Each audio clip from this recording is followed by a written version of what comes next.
What's good, guys? Welcome back to the Milk Carton series. I'm your host, Stephanie. If you are new, so welcome back. It's been a minute, probably like a month and some change since your girl uploaded for you guys, but I see that we were still doing really good when I was away, so that gave me more motivation to get back. Like, I really just needed a mental break. Like, I don't know if you guys know, if you watch me and you do YouTube, then you know how it is with comments, and then taking on so much, with work, and then just, that C word. It was a lot going on mentally. I just needed a moment of decompression because it's like I've been going with being home, still working, and still being a mom and a wife. And it's just like, oh my God, I need a break. So I just had to take a moment of decompression.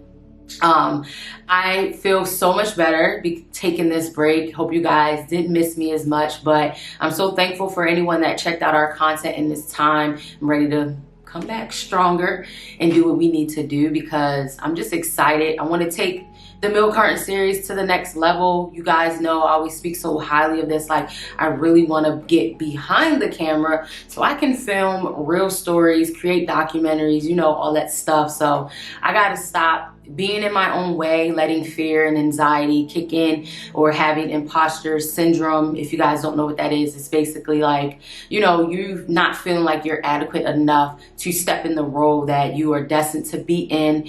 And sometimes it gets very discouraging when, you create the content and some people don't like it. But I'm also getting to a place of, I don't give a F.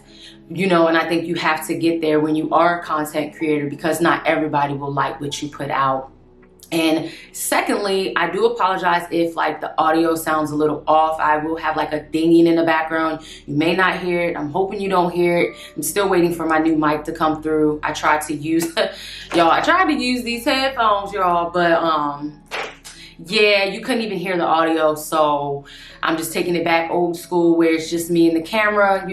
I just feel like that's the best sometimes, like being authentically you. Did you guys hear it? Like, if you didn't hear it, that's what it sounds like. So I need my alarm thingy fixed. I can't get it fixed without the battery, and I don't know how to shut it off with Vivint. So yeah, I apologize in advance, so don't be in my comments going crazy at me. So today we're going to be discussing 11-year-old Ryan Harris. Ryan is from Lansing, Illinois, when she went missing and was found brutally raped and killed. And the thing about this story that just makes me so irritated to my soul is that how sex offenders just keep getting away with different things, and then they continue to do so, and the laws are not as strict on them as what they need to be. And although this case happened back in 1998, I do know the difference between now and then, of course. But I just look at this story and I think about my own children, and I think about what her mother, Sabrina Harris, was going through mentally and physically because she was currently pregnant with her 7th child when Ryan Harris went missing on July 27th of 1998. Now, the family had just moved into their suburban area. Sabrina had one of her friends watching her children while she went to handle business. And the thing about this is I always try to correlate with the year because, of course, like I always say, the 90s are very different than the decade that we are currently living in.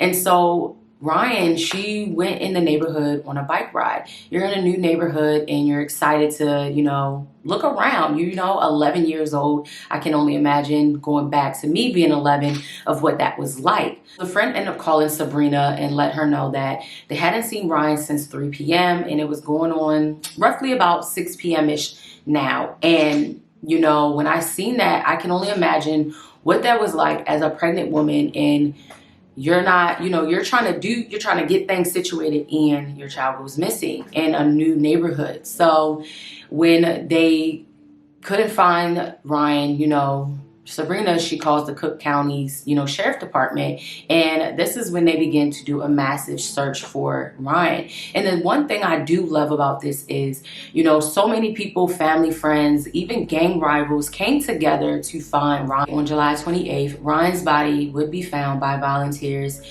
behind an overgrown lot behind a building, and this was located at the 6600 block of South Purnell Avenue.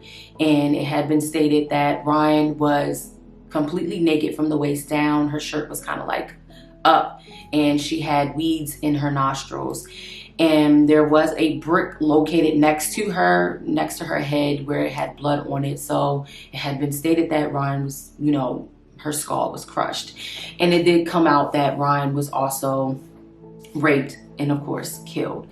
And the sad thing about this is law enforcement begins to do their investigation, and they decide that they want to pin it on a 7 and 8 year old, y'all. A 7 and 8 year old. 7 and 8 year olds are not even producing semen. So it had came out that there was semen located on Ryan's underwear. And so police ran with this thing. And when I think about young black boys, because I'm assuming they are black, even though they don't identify these young boys, I automatically think about how law enforcement tries to allege that certain people have did this crime. Like, I watched so many like interview stories or real stories about have been a person of interest and they in fact did not commit the crime, but law enforcement investigators are so gung-ho on finding someone that they just pin it on the most person that they can think of that was in that type of environment, or if they were there, you know what I'm saying? So this is what happened to the 7 and 8 year old. You know, they went off of this tip. These two young boys sat in prison for 38 days, and it would come out that this DNA could not possibly be theirs because their age, one, this is not their semen.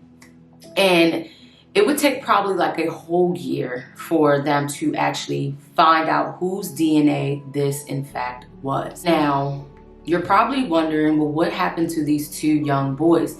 Well, Ryan's mother, Sabrina, she never fully believed that these two young boys had committed this heinous crime because one, Ryan was brutally raped and killed and suffocated, you know, hit with a brick.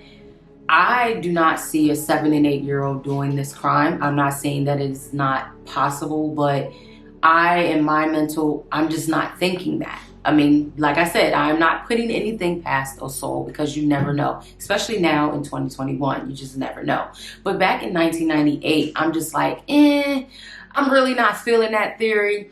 And so Sabrina, she was really pissed off because law enforcement made her believe that these two young boys did this crime, although she knew in her gut that they didn't do it. But because they had confessed to the crime, she thought, okay, they did it. You know what I'm saying? And she even said she felt so much hatred towards them. She wanted them dead. And I'm like, who wouldn't want them dead? You know, like, you did this heinous crime to my baby girl. Like, I have no words. So the relatives of these two young boys began to file a lawsuit against, you know, of course, the police department because they were in prison for 38 days for a crime that they did not commit. Now, like I said previously, it would come out a year later in 1999 that this DNA, in fact, would match. At first, it said it had matched Eddie Furr.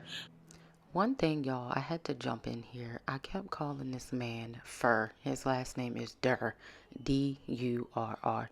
When I wrote it down in my notes, I put an F by accident. So please forgive me in the rest of this video because I will be calling this man Furr.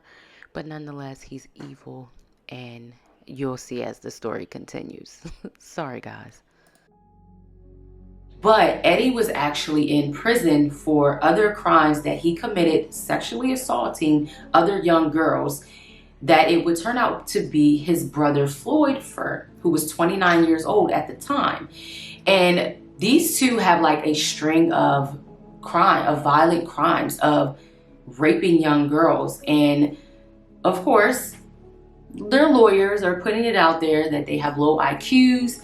You know, they have tested that they have like around a 55 to a 65. They're not competent enough to stand, not necessarily stand trial, but to get the death penalty in the law in the state of Illinois, and because of the Supreme Court. There are a lot of laws that protect mentally retarded people, and I hate using that word, but some people who have a low IQ, let's just say that, because I would never want to call anybody retarded.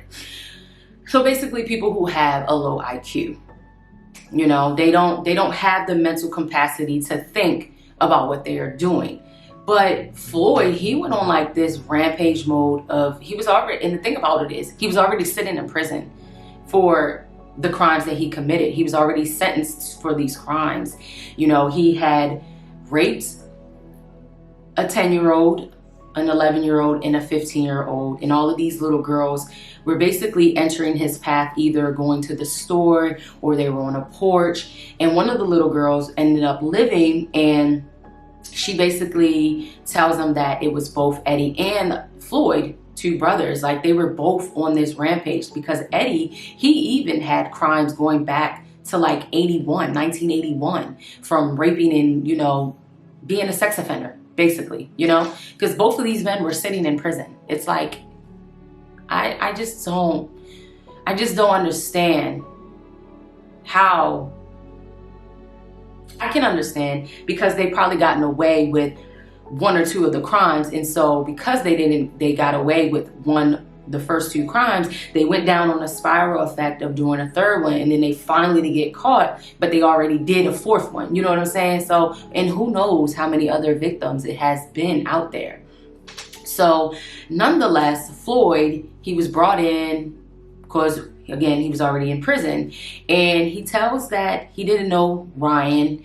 And then he changes his story. He says that he basically sees the two young boys flee from attacking Ryan. And I'm just like reading that like, what? Like, come again, sir?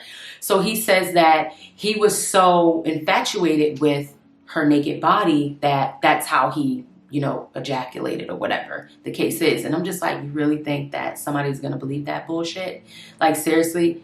You know what I'm saying? And that's what's so baffling to me, because law enforcement had the evidence to say that they did not commit this crime. And I feel like any right person in their mental, unless you have the physical proof of that DNA to confirm, I don't think I would ever like say a 7 and 8 year old did it back then. You know what I'm saying? But yeah, so nonetheless, he tells law enforcement this, but it's like, sorry, dude, like, your DNA matches. So the judge basically says, you know, there's enough evidence to charge Floyd Furr with the rape and brutal murder of 11-year-old. So on April 10th of 2006, Floyd begins to take this plea. He takes an Alford plea, and an Alford plea is basically, you are taking this plea, but you are also maintaining your innocence at the same time. You're still maintaining your innocence. Okay, sir. But anywho, the judge did not give him a slap on the wrist. The judge gave him life with 30 plus years for the brutal rape and murder of 11-year-old Ryan Harris. And Sabrina, she was so happy that this was finally done. She felt, you know, her daughter didn't deserve this. You know, Ryan was an intelligent young girl. You know, the family said that she had a love for butter cookies, and so they would call her Cookie. And it's just a life that was cut so short because she wanted to just ride her bike in the neighborhood that she was about to move into. And this sick man seen her and decided to take her innocence away from her. And it sucks, because you did that for what, dude? And as I was reading, you know, it had been stated that the brothers pretty much lived a tremendous background. They were abused, and it's kind of like that's how they portrayed what their life is, of now being grown men, with not having a good, you know, IQ or whatever the case is. But at the end of the day, there's no excuse to take the innocence and life of a young girl.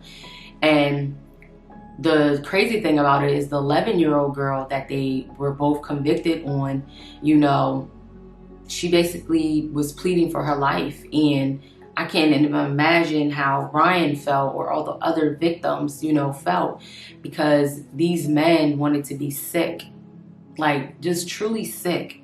in the head. OMG, honey. And Sabrina was really mad that they did not get the death penalty. Well, you know, Floyd did not get the death penalty because of, you know, the laws with the Supreme Court and the state of Illinois. So she wasn't really pleased with that, but at least she knew he would be behind bars. Now, there is a park dedicated to Ryan Harris, and it is located in the Englewood area. And it's such a sad thing because it's like, she didn't deserve that. None of these other girls deserve that. And it's a life cut so short. So sad. I can't even imagine. And that's the sad part about it all. But that is the story of 11-year-old Ryan Harris. It truly made me sick to my stomach to know that even though we're in 2021, like, people were still freaking sick in 1998. Like, and some of the things were kind of like swept under the rug, or you didn't really hear about it. And of course, I didn't hear about it. I mean, probably did, but I was only like 8 years old at the time of this murder. So it's like, people are sick, man. Anyways, guys, thank you for tuning in. Until the next episode, sending the family love and light. Bye, guys.